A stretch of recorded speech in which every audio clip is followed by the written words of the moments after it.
So good morning friends, today we will discuss the various types of clutch used in the automobile. Uh, so, so there are mainly three different types of clutches used in the automobile. First is the single plate diaphragm type clutch, then multi-plate clutches, and then this centrifugal clutch. Okay. Uh, the single plate diaphragm type clutch is used in heavy vehicles such as commercial vehicles, bus, trucks, SUVs, etc., cars, etc. And this multi-plate dry top clutch is used in motorcycles, and this type of centrifugal clutch is used in mopeds. Okay, mopeds and scooters. Okay, so for mopeds and scooter, or in the precisely where the we want automatic transmission, then this type of clutch is used for automatic transmission. Okay, for the gearless scooter and step through scooters, etc., this type of clutch is used. Okay, that is a centrifugal clutch. Now today we will discuss the working of the centrifugal clutch, how centrifugal clutch works. Okay, now before going to the working of the centrifugal clutch, now first discuss about what is clutch. Clutch is a device which is used to engage and disengage the power output from the driving shaft to driven shaft. Okay, this is the main function of clutch. Okay, any type of clutch, whether it is a centrifugal clutch, whether it is a diaphragm type clutch, whether it is a multi-plate clutch, all these types of clutches are used to engage and disengage the power output from driving shaft to driven shaft. Okay, now in case of centrifugal clutch, what I want, a centrifugal force is used to engage and disengage the power output from driving shaft to driven shaft. Okay, now how centrifugal force are used, that we will see. First of all, we will see the construction of this clutch. Okay, now this is the what we say a driven shaft. Okay, this one is a driven shaft. This is connected to the output shaft.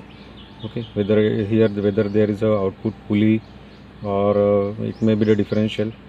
Okay, so this is the output shaft, this is the driving shaft, this is connected to the crankshaft of the engine. Okay, and these are the what we say a frictional lining. Okay, these are the frictional lining and these are springs. Okay, and now we will discuss the working of the centrifugal clutch. Now how centrifugal clutch works, that we will see. Now here what happened, this frictional lining, this line and this frictional lining, brake shoes, springs, all this assembly is connected to the driving shaft. Okay, and this output, this drum is connected to the driven shaft. Okay, as shown in the figure. This is the front view of the figure. Okay, all these assembly that is frictional lining, shoes, springs, etc., this is connected to the driving shaft, that is the shaft coming from the crankshaft, and this drum is connected to the gearbox shaft, gearbox input shaft, or the differential, whatever it may be, or pulleys, whatever it may be. Now what happened when this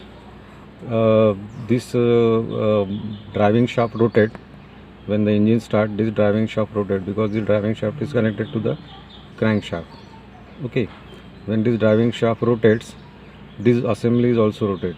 Okay, and in this assembly what happened, these shoes, okay, this friction lining, shoes, springs, this has all this having its own mass and weight. Okay, now what happened when this shaft rotates in a clockwise direction, what happened, centrifugal force act on these shoes. Okay, due to which what happened, these shoes will move in the outward direction like this. Okay, and what happened, when these shoes moves in the outward direction at particular RPM of this engine shaft, what happened, these shoes will come in contact with this drum. Okay, at this surface. Okay, and once these shoes will be in contact with this surface, then what happened, the power will get transmitted from this shaft to this shoe, and from this frictional lining to the drum, and this drum will rotate. Okay, Now when this drum will rotate, this drum will also rotate the driven shaft as shown in this figure. When this drum rotate, this drum is also rotate the driven shaft. Okay, so this will happen when there is a increase in the RPM of the driving shaft. Okay, so when the RPM of the driving shaft reduce, then what happened? The amount of the centrifugal force acting on this brake shoe will reduce, due to which what happened, the spring which will be in tension, what happened, the spring force will be dominated, and this spring force will pull this shoe in the inward direction like this. Because in this case centrifugal force will be less, because the engine speed is less. As the centrifugal force is less, this spring tension will be more. Okay, and as the spring tension is more, what happened, this spring will pull this centrifugal shoe in the inward direction, due to which there is a gap between the this shoe and drum, and the power will not transmitted to the output of the driving shaft. Okay, so this is how there is a engagement and disengagement of the clutch when there is a increase or decrease of speed of the driving shaft or engine. Okay, so this is how the centrifugal clutch works. So this is another diagram of the centrifugal clutch. Okay, now this is the driving shaft plate on which there is a centrifugal shoes are there. Okay, these are the springs. Okay, these are the frictional lining, these are shoes. Okay, and what happened when this drum rotates due to centrifugal force, what happened, these shoes will move in the outward direction. Okay, and when this shoes will move in the outward direction, this frictional lining will be in contact with the drum. Okay, which is around this clutch shoe. Okay, now how this spring is designed. This spring is the tension of the spring is designed in such a way that the this clutch shoe will engage at such RPM whenever there is a 80% of what we say, the 80% of attainment of the torque. For example, when we see this diagram, okay, this is the torque versus speed. Okay, this is the torque versus speed graph, and when we see that this is the torque. Okay, now you see that at 1000 rpm the torque is 180 newton meter. Okay, and at 2000 rpm the torque goes to 220 newton meter, and the maximum torque is near about 240 newton meter.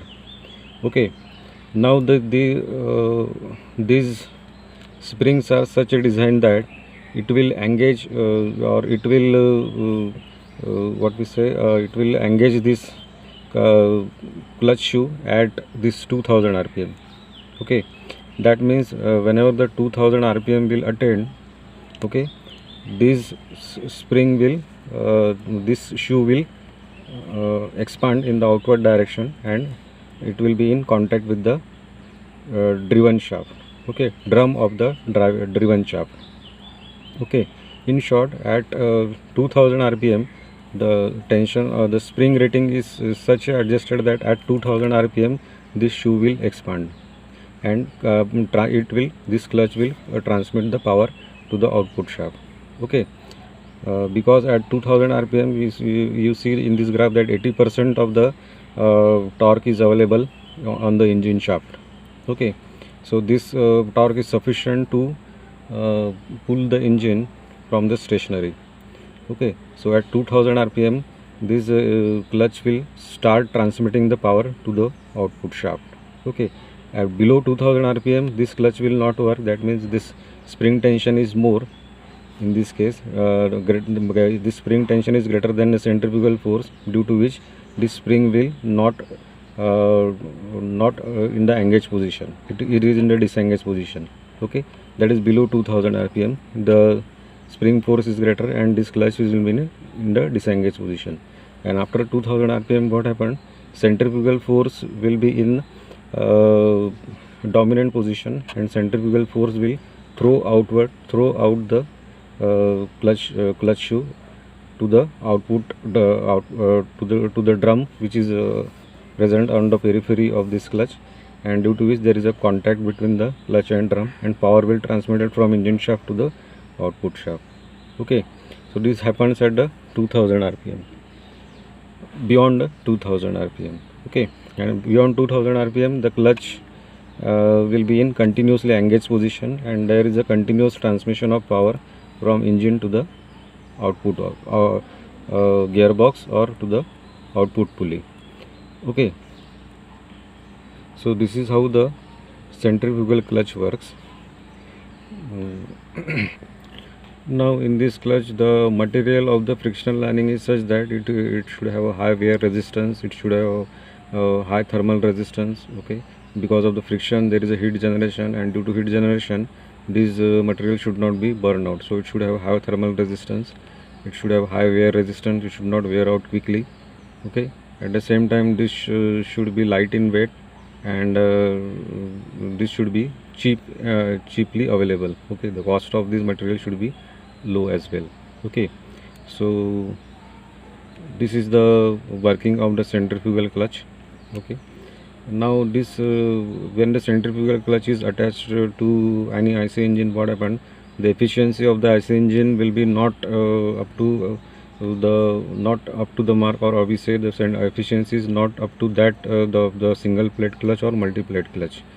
Okay, the efficiency of the centrifugal clutch is lower as compared to single plate clutch or multi plate clutch. Okay, now why the efficiency is lower? Because what happened, because of this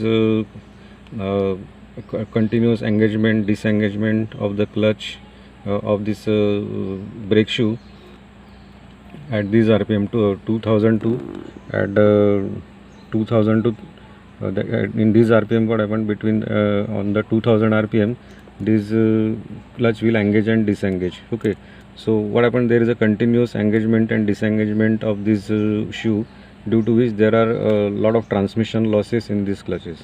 Okay, at the same time, due to the continuous engagement and disengagement, lot of power is wasted in the generation of heat, because there is a friction. Okay, so if the engine is running at say 1000 rpm to 3000 rpm, then what happened, between these two rpm this clutch will engage and disengage, so this process will continue, and there is a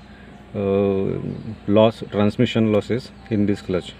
So because of this transmission losses, the overall efficiency of the engine will be reduced, and fuel average of the engine will be also reduced. Okay, so if you see the vehicle which is having this centrifugal clutch, the fuel average of this vehicle will be always lower than the vehicle having the multi-plate clutch or single plate diaphragm type clutch. Okay, so this is all about the centrifugal clutch. Thank you.